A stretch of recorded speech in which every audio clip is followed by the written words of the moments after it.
దేవుని స్తోత్రం. మీ అందరికీ నా వందనాలు. ఈ సమయంలో మరొకసారి దేవుడు మనకు ఇచ్చినటువంటి మంచి అవకాశాన్ని బట్టి దేవునికి వందనాలు చెల్లిస్తున్నాను. మరి ఇప్పుడు మనం వాక్యం చూసుకొని తర్వాత మరి ఒక పాట పాడి ఊహించుకుందాము. దేవునికి స్తోత్రం. మొట్టమొదటిగా యెషయా గ్రంథం 40 అధ్యాయం 12వ వచనం.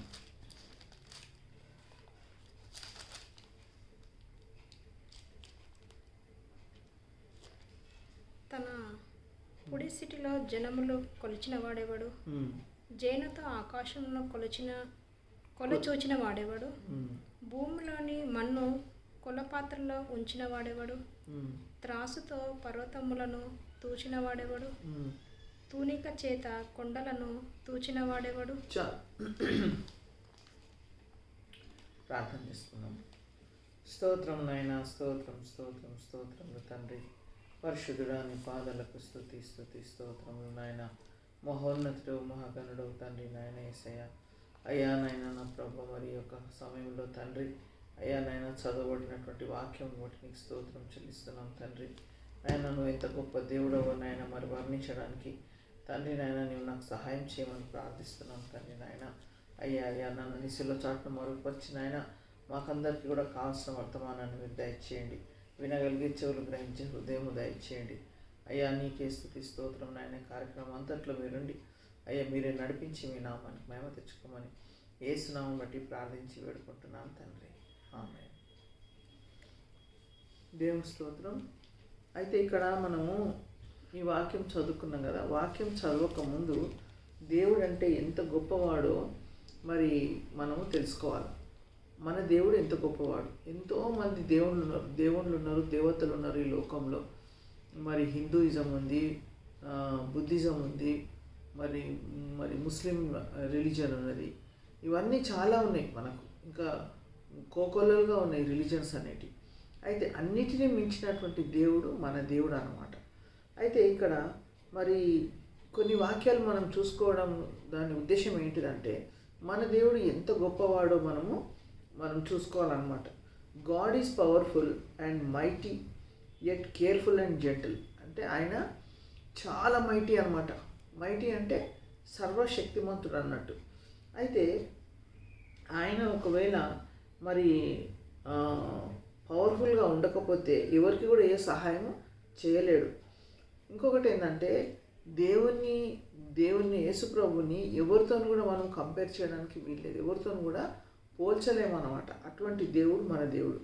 ఇంకొకటి ఏంటంటే మరి దేవుని యొక్క గొప్పతనం, ఆయన గుణాలు, స్వభావము, ప్రభావము, మహిమలు, తర్వాత ఇంకా ఇవన్నీ మనకు కావాలనంటే, మనకు సరి అయిన అభిప్రాయం ఉండాలంటే మనం ఏం చేయాలా? దేవుడు ఎంత గొప్పవాడు మనం వాక్యాల నుండి, బైబిల్లో నుండి మనము చూసుకోవాలన్నమాట. చూసుకొని మనము గ్రహించాలి దేవుడు ఎంత గొప్పవాడు. చాలామంది క్రైస్తవులకు దేవుడు అంటే ఎవరూ తెలియదు. యేసుప్రభు దేవుడు, ప్రార్థన చేసుకోవడం, చర్చికి పోవడం, రావడం అంతవరకే తెలుసు. కానీ మన దేవుడు ఎంత గొప్పవాడో మనకు ఇప్పటికీ కూడా తెలియదు. ఏబిసిడి జెడ్ వరకు ఉంటే ఏ దగ్గరనే ఉన్నాం మనం, ఇంకా బి దగ్గర కూడా రాలేదు. మనకేమీ నాలెడ్జ్ లేదు. We are not aware of what is our God, what is the strength of our God. We are not aware of it. మనకేమీ తెలియదు. అయితే మనం కొద్ది వాక్యాలు మనం చూసుకున్నట్లయితే ఎన్నో ఉన్నాయి వాక్యాలు. కొద్ది వాక్యాలు మనం చూసుకొని మన దేవుడు ఎంత గొప్పవాడో మనము పరిశీలన చేయాలి వాక్యాన్ని. దేవుని స్తోత్రం. ఇక్కడ మరి దేవుడు ఏమంటున్నట్టు ఇక్కడ వాక్యంలో ఏముందంటే, తన పుడిసిటిలో జలములు కొలిచిన వాడేవాడు, జేనతో ఆకాశంలో కొల చూచిన వాడేవాడు, భూమిలోని మన్ను కొలపాత్రలో ఉంచిన వాడేవాడు, త్రాసులో పర్వతములను తూచిన వాడేవాడు, తూనిక చేత కొండలను తూచిన వాడేవాడు. అయితే ఇక్కడ మరి ఎంతో పెద్ద జలములు, సముద్రంలో అయినా కావచ్చు, లేకపోతే చెరువులైనా కావచ్చు, ఆ నీళ్ళని మనం చేతిలో పట్టుకోగలమా? పట్టుకోలేవు. ఇంకేమంటుండు, ఆకాశంలో మనం కొలవగలుగుతామా? మరి మనం ఎక్కడికి పోయినా, వరల్డ్లో ఎక్కడికి పోయినా కానీ, ఈ భూగోళంలో ఎక్కడికి మనం పోయినా కానీ ఆకాశం కనబడుతుంది. ఆకాశం లేదు అనే స్థలము లేదు. అందుకని ఇక్కడ అంటున్నాను అనమాట, ఆకాశంలో కొల చూసిన అంటే కొన చూసిన ఆకాశంలో కొన లేదనమాట. భూమిలో మరి భూమిలోని మన్ను, భూమిలో ఎంత మన్ను ఉంటుంది, ఆ మన్నంతా ఒక పాత్రలో వేయగలమా మనం? వేయలేం. తర్వాత త్రాసులో మరి పర్వతములను కొలుస్తామా మనం ఎప్పుడన్నా? పర్వతంలో ఎట్లుంటాయి? ఎన్నో రకాల పర్వతాలు ఉన్నాయి, రాళ్ళ పర్వతాలు ఉన్నాయి, మట్టి పర్వతాలు ఉన్నాయి, ఇంకా ఏమేమో రకరకాల పర్వతాలు ఉన్నాయి. మరి మనం ముంబై మహారాష్ట్రలో వెళ్ళినట్టయితే వెస్టర్న్ ఘాట్స్ అని అంటారు, చాలా పెద్ద కొండలు అవి ఉన్నాయి. అయితే వాటిని మనము కొలవడానికి వస్తుందా? కొలవడానికి రాదు.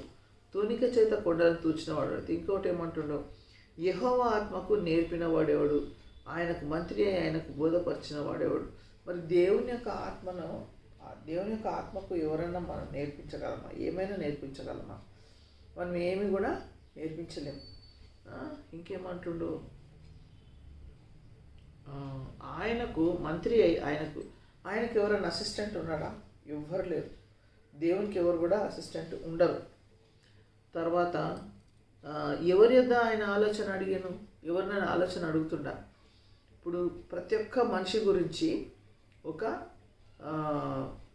బుక్ ఉంటుంది, ఆ బుక్ రాస్తాడు దేవుడు పుట్టినప్పుడే. మన జీవితం అంతా కూడా ఒక బుక్లో రాయబడి ఉంటుంది. ఇంకొకటి ఏంటంటే మనల్ని పరీక్ష చేస్తుంటారు. ఏమని? కళ్ళు పరీక్ష చేస్తారు. తర్వాత చేతులు పరీక్ష చేస్తారు. చేతులలో ఇక్కడ రౌండ్స్ ఉంటాయి. అయితే ఇవి వేరే మనిషికి కలవవు. ఒక్కొక్క మనిషికి ఒక్కొక్క తీరు ఉంటుంది. వేలు లక్షలు కోట్ల మందికి సపరేట్గా ఉంటాయి. అది ఎవరికి కూడా కొలతో పొత్తు ఉండదు అనమాట. కరెక్ట్ ఈక్వల్గా ఉండవు, సపరేట్గానే ఉంటుంది. ఫేసెస్ కూడా అంతే. ఫేసెస్ మనకు ఇంగ్లీష్లో చూస్తే అందరూ ఒక ముఖలాగా అనిపిస్తారు, కానీ దాంట్లో డిఫరెన్స్ ఉంటుంది. కవల పిల్లలు కూడా ఒకలాగానే అనిపిస్తారు, కానీ దాంట్లో తేడా ఉంటుంది. ఆ తేడా మనకు తెలుస్తుంది.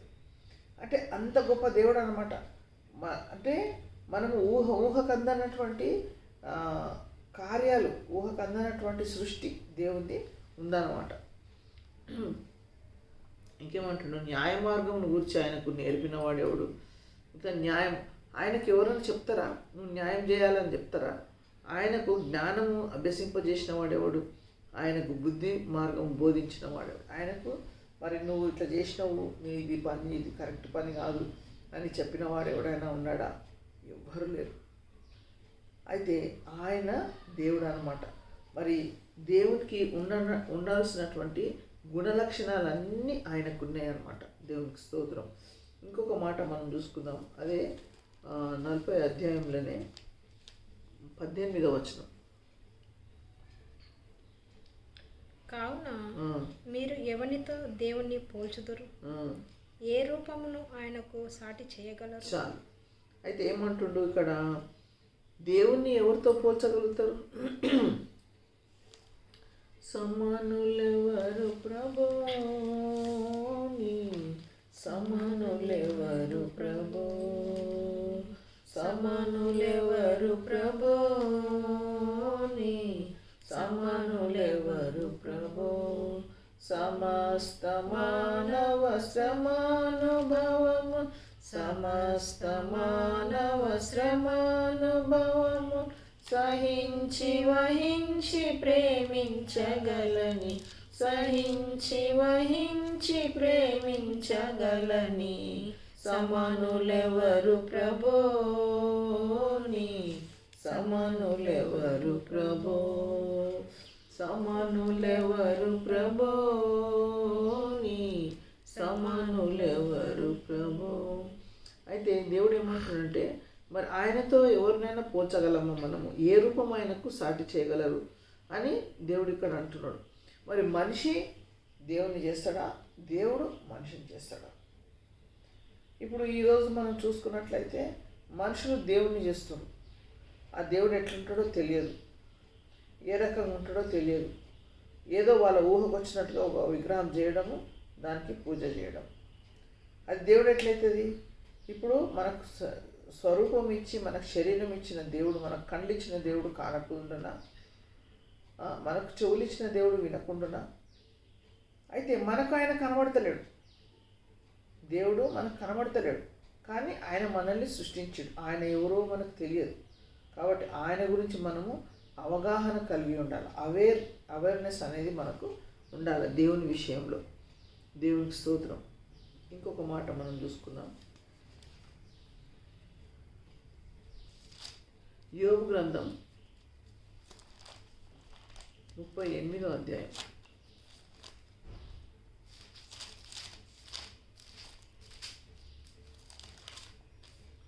3వ వచనం. పౌరుషము తెచ్చుకొని నీ నడుము బిగించుకొను. నేను నీకు ప్రశ్న ఫోర్త్ వర్స్.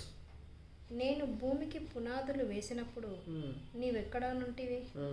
నీకు వివేకము కలిగి ఉన్న ఎడల చెప్పుము. అయితే ఈ భూమికి పునాది వేసిందంట దేవుడు. యోగును అడుగుతుండు దేవుడు, భూమికి పునాది వేసినప్పుడు నువ్వు ఎక్కడున్నావు అని అడుగుతున్నాను అనమాట. భూమికి ఎక్కడ పునాది వేసిండు? నీళ్ళ మీద పునాది వేసిండు దేవుడు. అందుకనే ఈ భూమిలో 3 పాలు నీళ్ళు, 1 పాలు భూమి. అది చాలా విచిత్రం.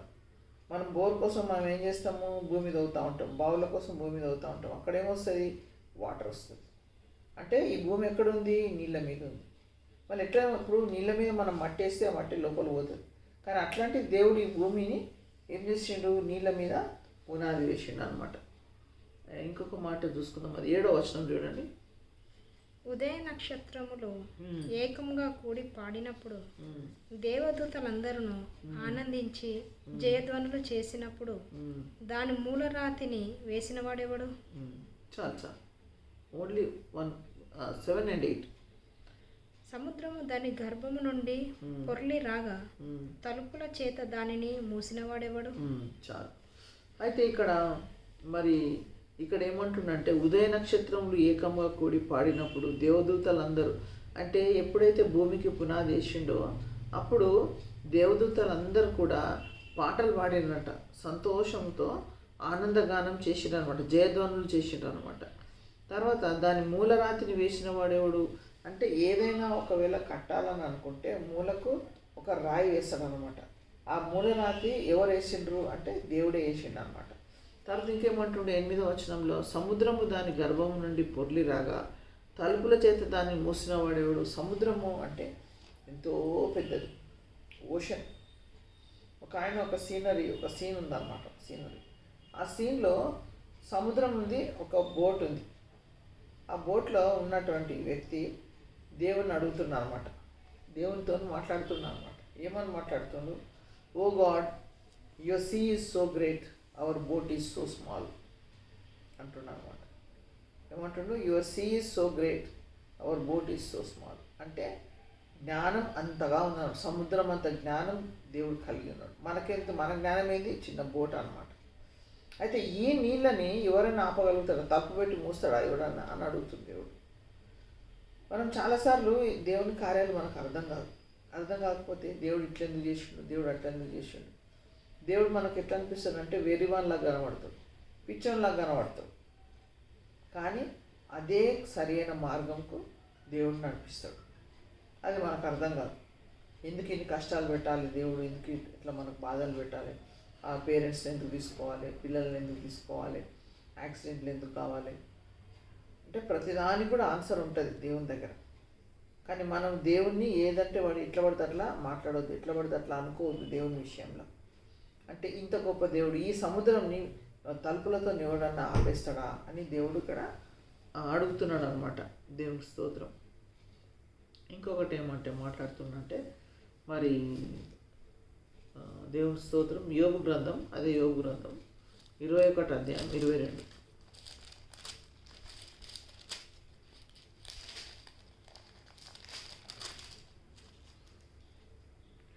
ఎవడైనాను దేవునికి జ్ఞానము నేర్పునా పరలోక వాసులకు ఆయన తీర్పు తీర్చును కదా.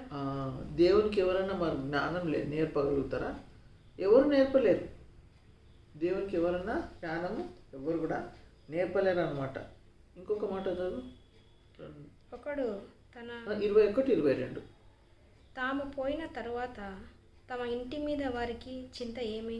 కాదు 21-22 అంతే. అదొకటే. ఎవడైనా దేవునికి జ్ఞానం నేర్పిస్తాడా అని అంటున్నాను అనమాట. దేవునికి స్తోత్రం. అయితే మరి మన జ్ఞానం ఏ పాటిది? జ్ఞానం విషయంలో ఒక మాట దేవుడు మాట్లాడుతుండు. 1 కొరింథీ పత్రిక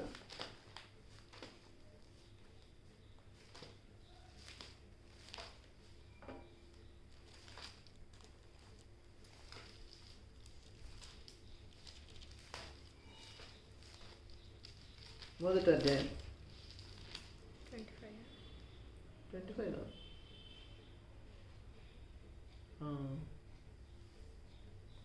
పైన చూడు.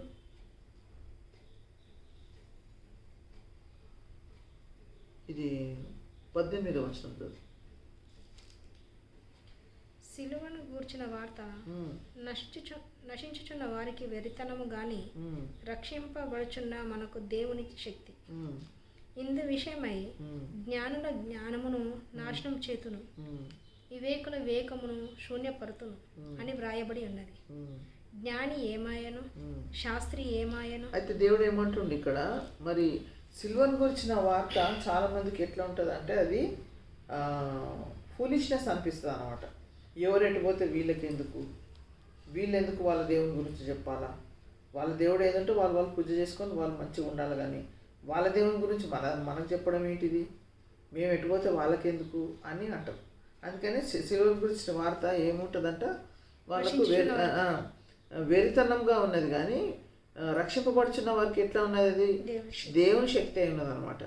అయితే దేవుడు ఏమంటాడంటే జ్ఞానుల జ్ఞానం ఏం చేస్తాడంటే నాశనం చేస్తాడంట, వివేకుల వివేచన కూడా క్షీణపడతాడంటే. వీళ్ళు ఏమంటారు, లాజికల్గా మేము మాట్లాడుతున్నాం, మేము వీళ్ళు చేసే దాంట్లో అసలు సెన్సే లేదు, వీళ్ళు చేసే దాంట్లో అసలు జ్ఞానమే లేదు అని మాట్లాడుకుంటారు మన విషయంలో. తర్వాత జ్ఞాని ఏమాయను, శాస్త్రి ఏమాయను, లోకపు తర్కవాది ఏమైనా. ఈ లోక జ్ఞానంను దేవుడు వెరితనంగా ఏం చేస్తుండంటే, దేవుడు ఇప్పుడు మనుషులు ఏం చేస్తారంటే దేవుణ్ణి వెర్రిగా అనుకుంటారు. దేవుడు వెరితనము ఇట్లా కనబడుతుంది చూడు, ఇట్లా వాళ్ళ దేవుడు అంటే ఇట్లా చేసి వాళ్ళ దేవుడు ఇంత గ్రేటా అంత గ్రేటా అని వాళ్ళు చెప్పుకుంటున్నారు. అసలు అట్లా చెప్పుకోవాల్సిన అవసరమే లేదు. మనం ఏమైనా అడిగినామా, లేకుంటే మన విషయంలో మన మతం విషయంలో ఏమన్నా చెప్తున్నామా, మనం చెప్తలేం కదా, మరి వాళ్ళు ఎందుకు చెప్పాలా అని అనుకుంటారు అనమాట. యాక్చువల్గా చూస్తే అదేంటిది, దేవుడు అందరినీ ప్రేమిస్తున్నాడు. దేవుడు ఏం చేస్తున్నాడు, యోహాను రాసిన పత్రిక 3వ అధ్యాయం 16వ వచనంలో దేవుడు లోకంని ఎంతో ప్రేమించాడు, కాగా తన అద్వితీయ కుమారుని ఆయన లోకాన్ని పంపించి ఆయన మరణించి తిరిగి లేచి వారికి నిత్యజీవం ఇవ్వడానికి మరి దేవుడు పూనుకొని ఆ రీతిగా చేశాడు. దేవునికి స్తోత్రం. అయితే ఇక్కడ మరి ఈ జ్ఞానము దేవుని ఎంతో గొప్ప జ్ఞానం, కానీ మనుషులు వెర్రితనంలో ఉండి దేవుని ఏమనుకుంటుంటారు, దేవుడే వెర్రివాడని అనుకుంటుంటారు అనమాట. అయితే ఈ లోక జ్ఞానము దేవుడు వెర్రితనంగా చేసి ఉన్నాడు కదా. దేవుని జ్ఞానానుసారమైన లోకము తన జ్ఞానం చేత దేవుని ఎరుగనందున సువార్త ప్రకటన వెర్రితనం చేత నమ్మువారిని రక్షించడం. అయితే ఈ సువార్త ప్రకటనను ఎట్లా అనుకుంటారంటే దేవునికి జ్ఞానం లేదు అంటే, దేవునికి కాదు, వాళ్ళు దేవుని అనరు, క్రిస్టియన్స్ని అంటారు. ఈ కరపత్రాలు పంచుతారు, బైబిల్ పంచుతారు, ఇవన్నీ అవసరం అసలు అవన్నీ చేయడము. మేము ఎక్కడ పోతే వాళ్ళకి ఎందుకు, ఇది క్రైస్తవులకు ఉన్నటువంటి వెర్రితనం అని వాళ్ళు అనుకుంటుంటారు. కానీ దేవుడు ఏం చేస్తున్నాడంటే, ఇక్కడ లోక సంబంధంగా ఎవరన్నా వాళ్ళు పిహెచ్డి చేసి ఉండొచ్చు, కానీ దేవుని ఎరగని వాడైతే వాడెవడు అంటే వెర్రివాడు అనమాట. దేవుని దృష్టిలో వాడు వెర్రివాడు. ఇప్పుడు మనము ఏమనుకుంటున్నామంటే ఇప్పుడు మనుషులు ఏమనుకుంటున్నారు, దేవుడు వేరేవాడు అంటే, దేవుడు కూడా ఏం చేస్తున్నాడు, మంచి వాళ్ళను అంటే లోక సంబంధంగా బాగా జ్ఞానం సంపాదించిన వాళ్ళను ఏమంటుండు, వాళ్ళే వేరే వాళ్ళని దేవుడు అంటుండు. అది వాళ్ళకు అర్థం కాదు. దేవుడు ఆ రీతిగా చేస్తాడన్నమాట. చూడండి ఇంకొక మాట, అదే 16వ అధ్యాయం 36వ అధ్యాయం యోబు గ్రంథం 22. ఆలోచించుము, దేవుడు శక్తివంతుడై ఘనత వహించినవాడు, ఆయనను పోలిన బోధకుడెవడు, ఆయనకు మార్గము నియమించిన వాడెవడు. 36:22.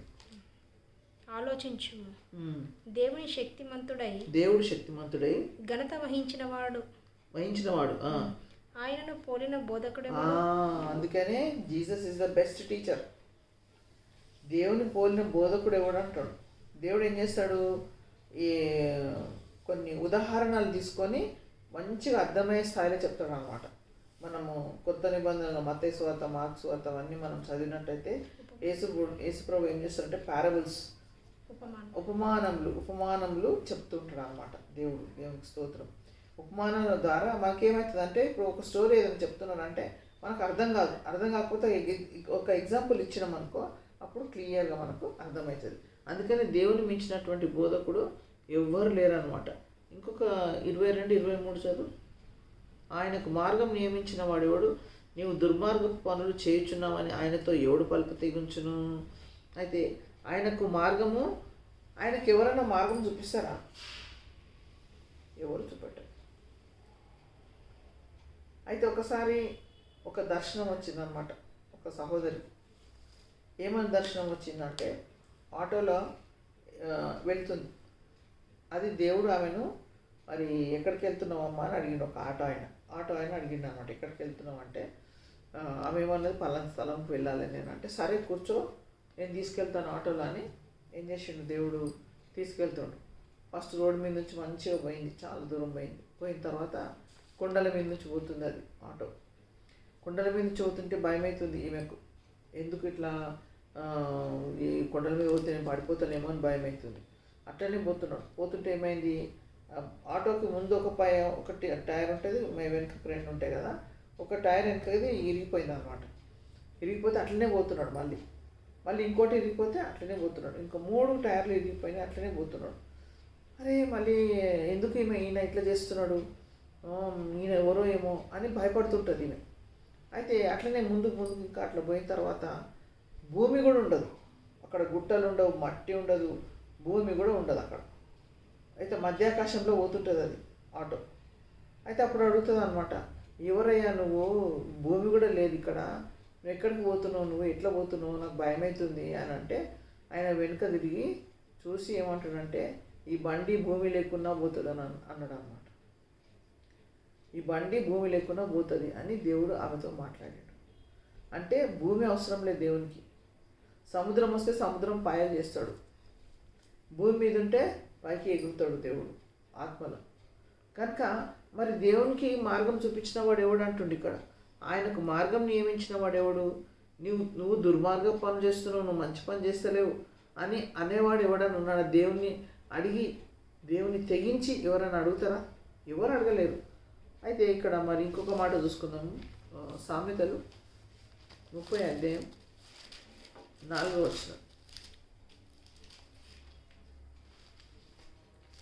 ఆకాశమునకెక్కి మరలా దిగిన వాడెవడు? తన పిడికిలతో గాలిని పట్టుకున్న వాడెవడు? బట్టల నీళ్లు మూట కట్టిన వాడెవడు? భూమి యొక్క దిక్కులన్నింటినీ స్థాపించిన వాడెవడు? ఆయన పేరేమో, ఆయన కుమారుని పేరేమో నీకు తెలిసి ఉన్నదా? చాలు. ఏమంటుడు? ఆకాశంలోకి ఎక్కి మరలా దిగినవాడు ఎవడు అంటే, ఆకాశం అంటే ఇక్కడ పరలోకం. ఆకాశంలోకి ఎక్కి అనంటే ఇప్పుడు ఏరోప్లేన్స్ కూడా పోతాయి, ఫ్లైట్స్ పోతుంటాయి, హెలికాప్టర్స్ పోతుంటాయి, ఇవన్నీ పోతుంటాయి. అయితే అది కాదు ఇక్కడ. దేవుడు ఏమంటుండంటే, ఆకాశం అంటే ఇక్కడ పరలోకం అనమాట. పరలోకము ఎక్కి దిగినవాడు ఎవడు? మరి గాలిని ఎవరన్నా పట్టుకుంటారా అని అడుగుతాడు. ఇంకోటి ఏంటి, బట్టల నీళ్ళు ఎవరన్నా మూట కడతారా? భూమి యొక్క దిక్కులన్నింటినీ స్థాపించిన వాడేవాడు. భూమి యొక్క దిక్కులు ఎన్ని దిక్కులు ఉన్నాయి మనకు తెలుసా? ఎన్ని దిక్కులు ఉన్నాయో మనకు తెలియదు. ఆయన పేరేమో, ఆయన కుమారుని పేరేమో అంటే తండ్రి అయిన దేవుడు, కుమారుడైన దేవుడు పేరేమో అని తెలిసి ఉన్నదా అని ఇక్కడ అడుగుతున్నాను అనమాట. దేవునికి స్తోత్రం. సామెతలలో మనం చూస్తున్నాం. అయితే మరి మనం ఏమేమో ఆలోచన చేసుకుంటూ ఉంటాం కదా. ఏం ఆలోచన చేస్తాం మనము? అసలు మనకు వాక్యము వినడమే మహా గొప్ప. కొంచెంసేపు వాక్యము చెప్పగానే మనం విసిగిపోతాం. అంటే ఇంకెంతసేపు, ఇంకెప్పుడు అయిపోతుంది అని అనుకుంటాం మనం. అంటే ప్రతి మనిషి యొక్క బలహీనత నేను చెప్తున్నా. వాక్యము వినాలని అంటే వాక్యంకి టైం ఉండదు, ప్రార్థన చేయాలంటే టైం ఉండదు, ముచ్చట్లు పెట్టడానికి టైం ఉంటుంది. అంటే మనము సర్వీస్ అయిపోయినాక, ప్రేయర్ మీటింగ్ అయిపోయినాక మళ్ళీ చాలాసేపు గంటలు మాట్లాడతాం, కానీ వాక్యం వినాలంటే మనకు ఇష్టం ఉండదు. నేను సహజంగా మనం ప్రతి ఒక్క మనిషి ఏది బాధపడుతుందో చెప్తున్నా. కాబట్టి మన ఆ రీతిగా ఉండొద్దు. మనం ఎక్కువ ఏదైతే మనము దేవుని విషయంలో ఉండాలనో ఆ విషయం ఉండకుండా లోక సంబంధంగా శరీరానుసారంగా ఉండొద్దని ఇక్కడ దేవుని ఉద్దేశం అన్నమాట. అది మనము తెలుసుకోవాలా. ఆ చిన్న చరణం పాడదాము. తరతరాలలో యుగ యుగాలలో జగ జగాలలో దేవుడు దేవుడు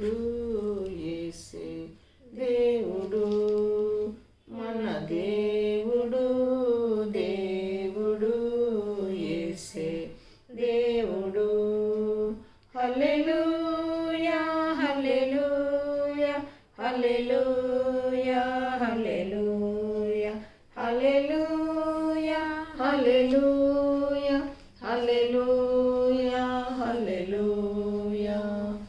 భూమిని పుట్టింపక మునుపు నరునికి రూపము లేనప్పుడు, భూమిని పుట్టింపక మునుపు నరునికి రూపము లేనప్పుడు, దేవుడు దేవుడు యేసే దేవుడు, మన దేవుడు దేవుడు యేసే దేవుడు.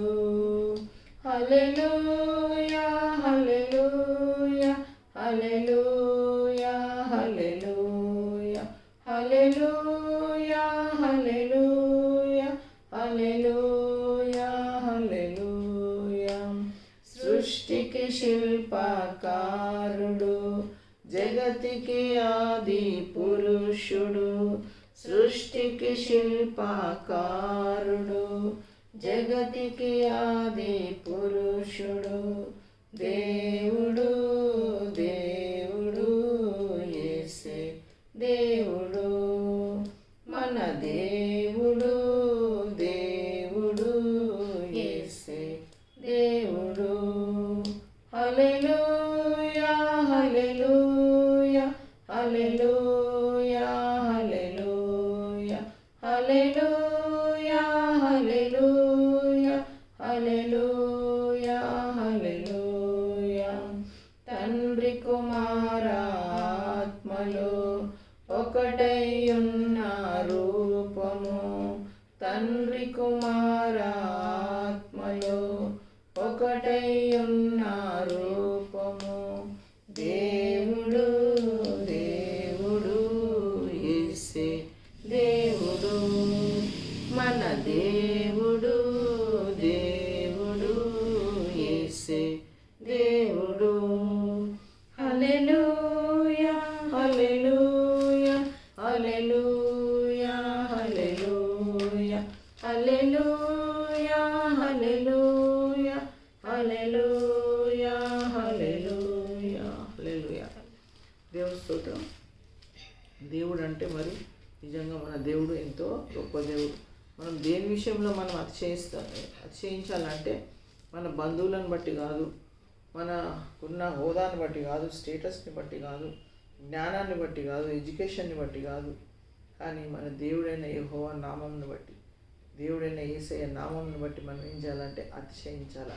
We should be proud of our God అన్నమాట. దేవునికి స్తోత్రం. ఇప్పుడు మనం యెషయా గ్రంథము 43వ అధ్యాయము 10వ వచనం. మీరు తెలుసుకొని నన్ను నమ్మి నేనే ఆయననని గ్రహించినట్లు మీరును నేను ఏర్పరచుకున్న నా సేవకుడును నాకు సాక్షులు. నాకు ముందుగా ఏ దేవుడును నిర్మింపబడలేదు, నా తర్వాత ఏ దేవుడు ఉండడు. నేనే యెహోవాను, నేను తప్ప వేరొక రక్షకుడు లేడు. చాలు. ఇక్కడ ఏమంటుండు? మీరు తెలుసుకొని నన్ను నమ్మి నేనే ఆయనని గ్రహించాలి. అంటే ఆయననే దేవుడు అని మనం గ్రహించాలన్నమాట. ఇంకేమంటుండు? నాకు ముందుగా ఏ దేవుడును నిర్మింపబడలేదు.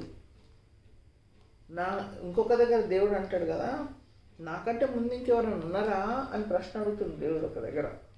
నాకంటే ముందు ఎవరైనా ఉన్నారా అని అడుగుతుంది. ఎవరు లేరు. ఆయనకు ముందు ఎవరు లేరు, ఆయన తర్వాత ఎవరు రారు. అంటే నాకు ముందుగా ఏ దేవుడును నిర్మింపబడలేదు, నా తర్వాత ఏ దేవుడు ఉండడు. గ్యారెంటీగా చెప్తున్నాడు. మరి ఏ దేవుడైనా కానీ, ఏ దేవత అయినా కానీ, మరి నేనే సృష్టించిన ఈ భూమిని, నేనే దేవుడను, ఇంకొకరికి మొక్కొద్దని ఎవరన్నా అన్నారా? ఏ కులంలో అయినా, ఏ మతంలో అయినా, ఏ దేవుడు మా దేవుడు ఇది గొప్ప అని ఎవరు కూడా అన్నారు. అందరు దేవుళ్ళు ఒకటే అని మాట్లాడుతారు. అందరు దేవుళ్ళు ఒకటే అని అంటే, ఇప్పుడు ఒక ఆమె నాతో అన్నదన్నమాట, మాట్లాడుకుంటూ మీ దేవుడే గొప్పవాడని నువ్వు చెప్తావు కదా, మరి అందరు దేవుళ్ళు ఒకటే అని అంటే నేను అన్నాను, మనిషికి 5 ఏళ్ళే కరెక్ట్గా లేవు. ఒకటి పొడుగుంది, ఇంకోటి పొట్టిగుంది, ఇంకో పొట్టిగుంది, అన్నిటికంటే పొట్టిది ఇంకోటి ఉన్నది. 5 ఏళ్ళే సరిగా లేవు, మరి మనుషులు ఎట్లా సరిగా ఉంటారు? ఇంకొకటి, ఇప్పుడు ఒక స్త్రీకి ఒక భర్త ఉంటాడు. ఆ భర్త ఉన్న తర్వాత మరి ఇంకొక ఆయన ఎవరో ఒక ఆయన వస్తుంటాడు అక్కడ నుండి. అయితే ఇంకొకరు అడుగుతారు, ఎవరు ఆయన వచ్చే ఆయన ఎవరు అని అడుగుతారు. అంటే ఆయన కూడా నా భర్తనే అని చెప్తుందా? ఈయననే నా భర్త అంటదా? ఆయన కూడా నా భర్తనే, ఈయన కూడా నా భర్తనే అంటదా? అంటే అట్లా ఉన్నది మనది. అందరి దేవుళ్ళు ఒకటే అంటే అంతమంది భర్తలు ఉంటారా మనకు? ఒక్కడే భర్త, స్త్రీకి ఒక్కడే భర్త, కాబట్టి ఒక్కడే దేవుడు మనకి. ఈజీగా సింపుల్గా చెప్పాలంటే అది. ఆ దేవుడు ఈ దేవుడు కాదు, ఒక్కడే దేవుడు. మనల్ని ఎవరు సృష్టించిండో ఆయనని మాత్రమే మనం సేవించాలి. దేవునికి స్తోత్రం. అయితే ఇంకేమంటుండు, నేనే యెహోవాను, నేను తప్ప వేరొక రక్షకుడు లేడు అంటుండు. ఇంకేమంటుండు, దాని తర్వాత ఇంకొక మాట మనం చూసుకుందాం. అదే యెషయా గ్రంథం 45వ అధ్యాయం 2వ వచనం. నేను నీకు ముందుగా పోవచ్చు, మెట్టగానున్న స్థలములను సరళము చేసేదను, ఇత్తడి తలుపులను పగలగొట్టేదను, ఇనుప గడియలను విడగొట్టేదను. చాలు.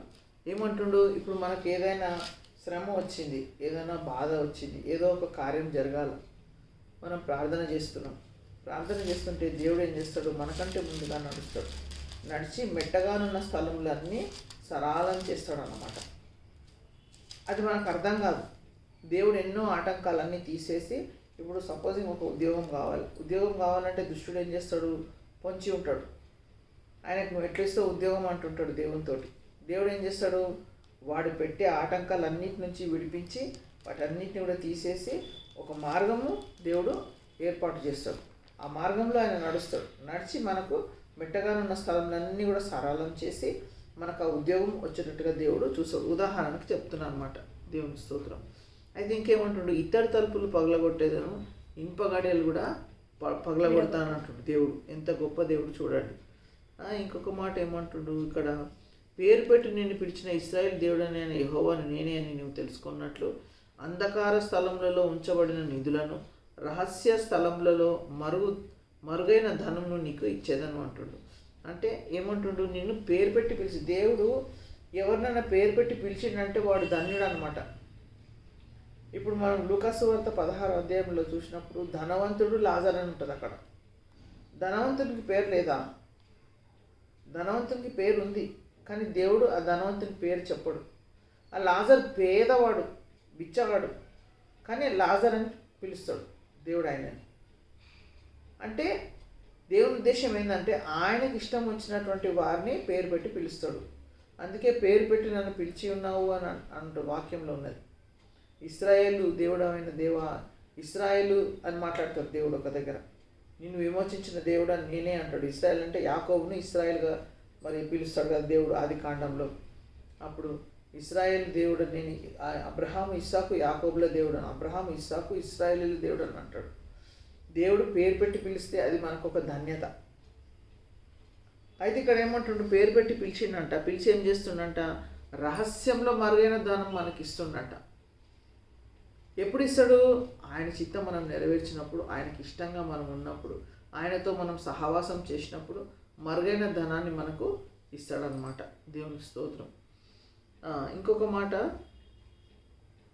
ఇక్కడ 45:12 వచనం చూడండి.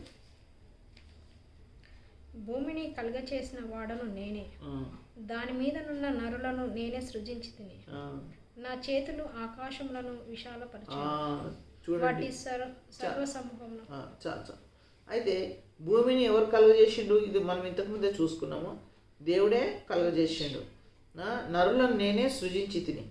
ఇంకేమంటుంది, నా చేతులు ఆకాశంలో విశాలపరచాను. అంటే ఆకాశము ఇంతనే ఉండొచ్చు, కొంచెమే ఉండొచ్చు, దాన్ని ఏం చేసిండు? విశాలపరిచిండు అన్నమాట. ఇప్పుడు 5 రొట్టెలు 2 చేపలను దేవుడు ఏం చేసిండు? అక్కడ ప్రార్థన చేసి ఆశీర్వదించినప్పుడు 5,000 మందికి ఆ 2 చేపలు, 5 రొట్టెలు 2 చేపలు దేవుడు పంచిపెట్టగలిగాడు. ఎట్లా? విశాలపరుస్తాడు అనమాట. మన ఆశీర్వాదాలు కూడా విశాలపరుస్తాడు, మన దీవెనలు కూడా విశాలపరుస్తాడు. మనకు అర్థం కాదు దేవుని యొక్క ఆశీర్వాదం అంటే ఏందో మనకి ఇంకా తెలియదు. మనం ఏదైనా గాడ్ ఈజ్ కన్సర్న్ ఇండివిజువల్లీ, ప్రతి వ్యక్తి విషయంలో వ్యక్తిగతంగా దేవుడు కన్సర్న్ అయి ఉంటాడు. ఎప్పుడైతే నువ్వు ప్రార్థన చేస్తావో నువ్వు సరైన మార్గంలో నడుస్తావో లేదా అని దేవుడు నేను చూస్తుంటాడు. ఆయన తన బిడ్డలను కాపరి వలె కాస్తాడనమాట. అందుకని యేసుప్రభు ఎవరు? గొర్రెల కాపరి. ఆయన మంచి కాపరి అన్నమాట. దేవునికి స్తోత్రం.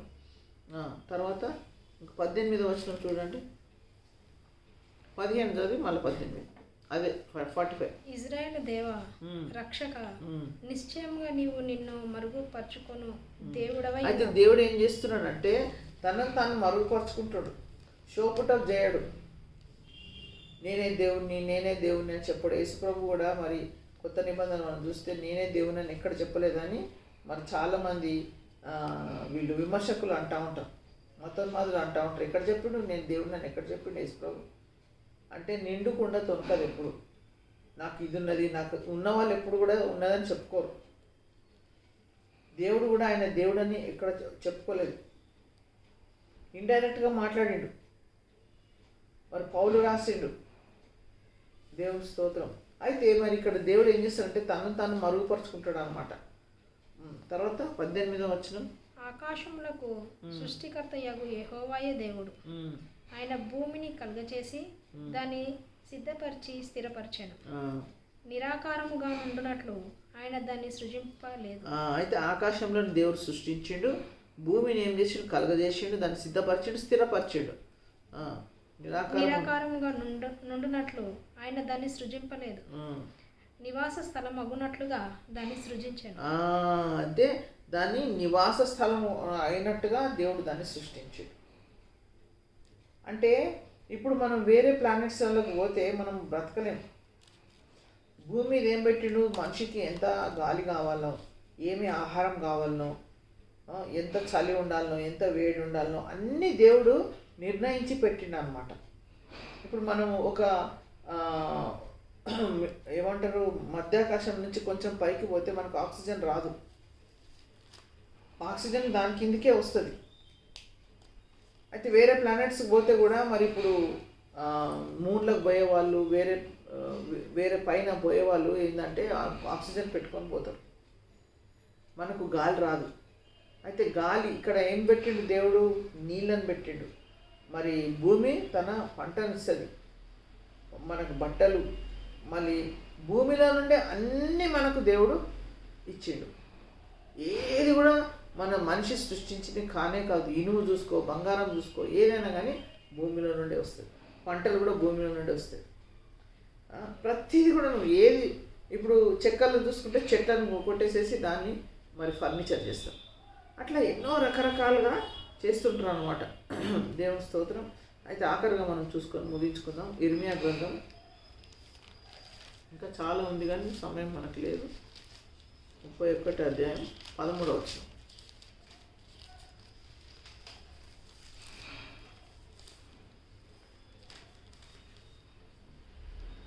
వారి దుఃఖమునకు ప్రతిగా సంతోషమిచ్చి వారిని ఆదరించదను, విచారము కొట్టివేసి నేను వారికి ఆనందము కలుగచేతును. కనుక కన్యకులను, యవ్వనులను, వృద్ధులను కూడి నాట్యమంతా సంతోషించెదరు. అయితే ఏమంటుంది దేవుడు ఇక్కడ? దుఃఖమునకు ప్రతిగా సంతోషం ఇస్తాడంట మనకి. మనం దేవుణ్ణి ఆశ్రయిస్తే వారిని ఆదరిస్తాడు దేవుడు. విచారం కొట్టివేసి నేను వారికి విచారం తీసేసి ఏం చేస్తాడు? ఆనందం ఇస్తాడు. తర్వాత కన్యకలను, యవ్వనులను, వృద్ధులను కూడా అందరూ నాట్యమందు సంతోషించదు. అంటే ప్రతి ఒక్కరు కూడా సంతోషించాలని దేవుడు చూస్తాడు. కొంతమంది ఇంట్లో వృద్ధులు ఉంటారు. అయితే కొడుకు కావచ్చు, కోడలు కావచ్చు, లేకపోతే బిడ్డ కావచ్చు, అల్లుడు కావచ్చు, కానీ ఆ వృద్ధులను ఎక్కువ గమనించరు. వాళ్ళకి ఏమి ఇస్తే వాళ్ళు సంతోషపడతారు అనేది ఎవరు కూడా ఆలోచన చేయరు. వాళ్ళ ఫ్యామిలీస్, వాళ్ళ ఫ్రెండ్స్, వాళ్ళ రిలేటివ్స్ వస్తే వాళ్ళు ఏం చేస్తారు? ఎంజాయ్ చేస్తుంటారు. కానీ ఆ వృద్ధులను మరి వాళ్ళకి ఏం కావాలా అని ఆలోచన చేసేవాళ్ళు చాలా తక్కువ మంది ఉంటారు. వాళ్ళు చనిపోయినాక సమాధులు మంచి కట్టిస్తారు, చాలా బాగా సమాధి కట్టిస్తారు. ఎవ్రీ ఇయర్ మెమోరియల్ చేస్తారు. ఏం లాభం? అయితే దేవుడు ఏమంటుండే ఇక్కడ? యవ్వనులు, వృద్ధులు, కన్యకలు అంటే పెళ్లిగా అన్నటువంటి వారు, మరి యవనస్తులు, వృద్ధులు, వీళ్ళందరూ కూడా సంతోషం ఉండేటట్టుగా దేవుడు చూస్తారంట. అందరూ ఆయన ప్రజలు. ఇంకొక మాట మనం చూసుకుందాము. ఆ, అది రోమపత్రిక 11:34.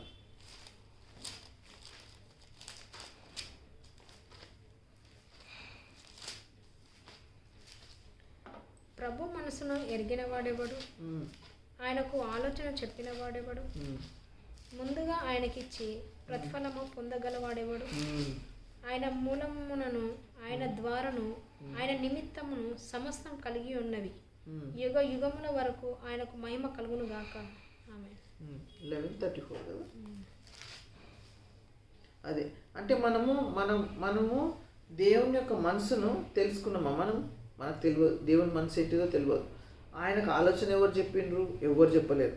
ముందుగా ఆయనకి ఇచ్చి ప్రతిఫలం అంటే మనం ఏదైనా కానీ శాలరీ వచ్చినప్పుడు కానీ లేకపోతే బిజినెస్లో మనకు అమౌంట్ వస్తే ఫస్ట్ మనం ఏం చేయాలా? దేవునికి దశమ భాగం ఇవ్వాలి. మనం ఇచ్చేది పాస్టర్లకు కాదు, పాస్టమ్మలకు కాదు, మనం దేవునికి ఇస్తున్నాం. అది దేవుని దృష్టిలో దేవునికి ఇచ్చినట్టు కౌంట్ అవుతుంది. ఈయన బాగా డబ్బు తింటాడు, ఈయనకి ఇవ్వద్దు అట్లా అనుకోవద్దు. మీరు ఎక్కడైతే వెళ్తున్నారో, ఏ చర్చ్కి అయితే వెళ్తున్నారో అక్కడ కంపల్సరీ దశమ భాగం అనేది ఇవ్వాలి. అది దేవుడు నిర్ణయించినటువంటి ఆజ్ఞ. అయితే ముందుగా దేవునికి ఇచ్చి ప్రతిఫలం పొందేవాడు ఎవడు అని అంటున్నాడు అనమాట. ఇంకేమంటుండు?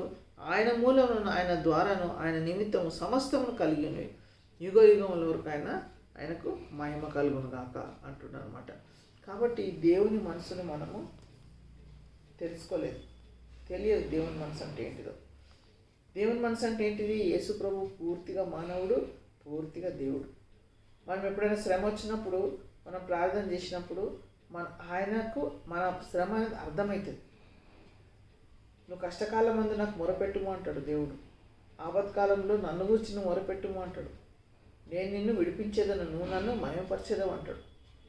కష్టకాలం వచ్చినా, సమాధానం లేకపోయినా, గొడవలు పడినా, ఏదైనా కానీ దేవుడు మనకు ఆశ్రయదుర్గమైనాడు కనుక అంత గొప్ప దేవుడిని మనం కలిగి ఉన్నాం.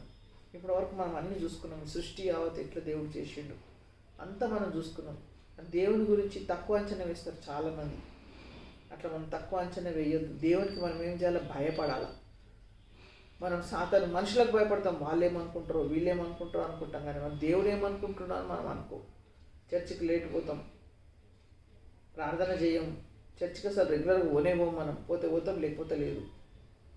అట్లా ఉంటే దేవుడు ఆయన ప్రజలలో మనల్ని లెక్కించాడు. మనం వాక్యం విని కూడా విననట్టు మనం ఉంటే ఆయన ప్రజలలో మనం లెక్కించబడం, మన పరలోక రాజ్యం చేరలేము. దేవుని స్తోత్రం. ప్రార్థన చేసుకుందాం. స్తోత్రం నాయన, స్తోత్రం స్తోత్రం స్తోత్రం తండ్రి. అయ్యా నాయన, మరి ఇంత చక్కని వాక్యం మీరు మాకు ఇచ్చినారు తండ్రి. నాయన, విత్తబడిన వాక్యం నీరు కట్టి ఫలింప చేయండి తండ్రి. అనేకులు నాయన ఈ యొక్క వర్తమానాన్ని వినడానికి సహాయం చేయండి ప్రభా. నువ్వు ఎంతో గొప్ప దేవుడవు నాయన, అది మా ఊహకు మించినది ప్రభా. అయ్యా, నీ గురించి ఆలోచించేంత జ్ఞానం మాకు లేదు నాయన తండ్రి. అయ్యా, నీకు స్తోత్రంలో ప్రభా. నాయన నా ప్రభా, పరలోకం మహిమను విడిచిపెట్టి మా కొరకు దీనుడవై పుట్టినావు తండ్రి. నీకు స్తోత్రములు నాయన. అయ్యా, నీ శిష్యుల పాదాలు కూడా నువ్వు కడిగిన దేవుడవు నాయన. అయ్యా, నీకు స్తోత్రములు తండ్రి. మరి విత్తబడిన వాక్యం నీరు కట్టి ఫలింప చేయండి. తిరిగి నాయన మరొకసారి నాయన ఏ రీతిగా మాకు నాయన తండ్రి సమయం ఇచ్చి నాయన వాక్యం ధ్యానించుకోవడానికి సహాయం చేయగలరని కొద్ది మానవులు మా ప్రభుని ప్రియరక్షకుడైన యేసు నామమును బట్టి ప్రార్థించి వేడుకుంటున్నాను తండ్రి.